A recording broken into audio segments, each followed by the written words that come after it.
په دې ملک کې چې څوک هم در روان د دې ملک د استحکام دپاره، د دې ملک د سلامتۍ دپاره، د دې ملک د ترقۍ دپاره هر ګام اخلي، هغه به د دې نه مخکې سوچ کې په سوچ کې راولي چې موږ د ډاکټر عبدالقدیر خان سره کومه رویه کړې ده. मुझे इस बात पर अफसोस है कि मैंने इस कौम या इस मुल्क के लिए कुछ किया है. او ډاکټر عبدالقدیر خان د جیو ټي وي په انټرویو کې وی چې کله ته انکر تپوس کی، کله ته صحافي تپوس کی چې تا ته افسوس په څه خبره دی په خپل ژوند کې، هغه دا خبره کی چې ما ته افسوس په دې خبره دی چې ما د دې ملک یا د دې ملک خلکو لا سکړی دي، سکارنامه کړی ده.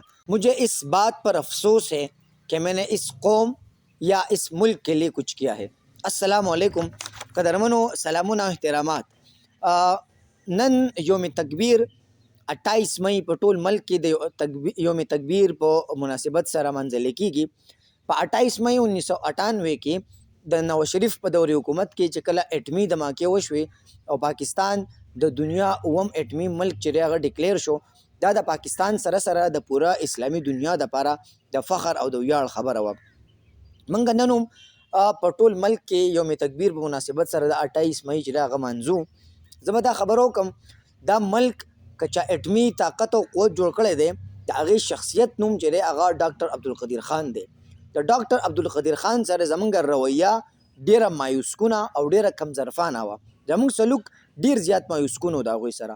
او ډاکټر عبدالقدیر خان د جیو ټي وي په انټرویو کې وی چې کله ته انکر تپوس کی، کله ته صحافي تپوس کی چې تا ته افسوس په څه خبره دی په خپل ژوند کې، هغه دا خبره کی چې ما ته افسوس په دې خبره دی چې ما د دې ملک یا د دې ملک خلکو لا سکړی دي، سکارنامه کړې ده.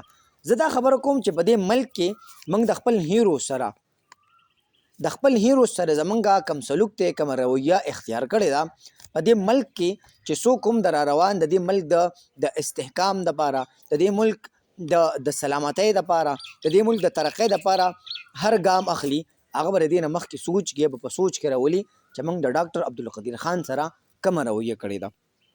په ننني اخبارونو کې که موږ وګورو د اډورټایزمنټ په توګه باندې یو پوره صفحه راګیره شوې ده.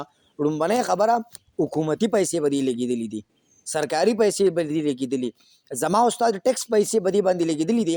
او نواز شریف صاحب داسې پیش کړی دی چې په اصل کې د ډاکټر قدیر خان په ځای باندې نواز شریف د قوم هیرو دی. د ملک او د ایټم بم نواز شریف چې دی دا جوړ کړی دی او د ایټم بم یې جوړ کړی دی او د ملک کې د دې سلامتي چې ده دا ناقابل تسخیر کړې ده. د افسوس خبره دا ده که په دغې اخبارونو کې موږ وګورو نو د ډاکټر عبدالقدیر خان تصویر به پکې چېرته لاول خو به لګېدلی نه، که لګېدلی نه چېرته وړوکی شانتې تصویر به یې لګېدلی، یا به په یو 4-5 لاینه کې راغی په زندګۍ باندې خبرې شوي. نور هیرو چې دی په اوسني دور کې زموږ د اخبارونو او د میډیا مطابق هغه نواز شریف دی. زه دا خبره کوم د هغې تنګ سوچ او نظریې نه به هم کار نه اخلو. په اټمي قوت جوړېدو کې څومره چې د ډاکټر عبدالقدیر خان څومره ډیر کردار دی، د هغې کې 100% یا د 100 حده پورې د سیاسي خلکو هم دی، خو هغه نواز شریف هم و چې په 28 مئی 1928 کې په 1998 کې اټمي قوتونه اټمي دماکې وکړې، خو هغه بټو هم و چې هغه به دا خبره کوله چې هم گھاس کھائیں لیکن ایټم بم ضرور بنائیں. نو زمونږ د خپلو هیرو سره، زمونږ د خپل اتلانو سره موږ وګورو په دې ملک کې ډېره ناروا رویه او ډېر کمزرفانه سلوک دی. زه په 28 مئی په اخره د دې ویډیو په دې اخره کې زه د دې ویډیو په اخره کې ډاکټر عبدالقادر ته خراج تحسین پیش کوم او الله دې وکړي چې هغه ته نور او الله دې د هغوی درجات نور هم بلند کړي چې هغوی د دې ملک د دغې 24-25 کروڑ عوام خوبونه چې دي هغه په ارام کړي دي. که نن موږ انډیا ته د هغې جواب ورکو، په سرو سترګو جواب ورکو، د هغې شاته ډاکټر عبدالقدیر خان دی.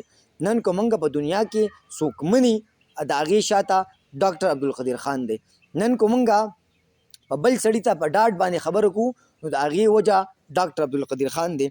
زه په اخره کې یو ځل بیا دا دعا کوم الله دې کړي چې پاکستان دغه شانتې ترقي کړي، دغه شانتې پاکستان ناقابل تسخیر کېږي، خو او الله دې وکړي زه به دا خبره وکړم چې د پاکستان اتلان چې دي د هغې سره زموږ رویه، زموږ سلوک دا د ظرف شي د کم ظرفۍ ځای باندې.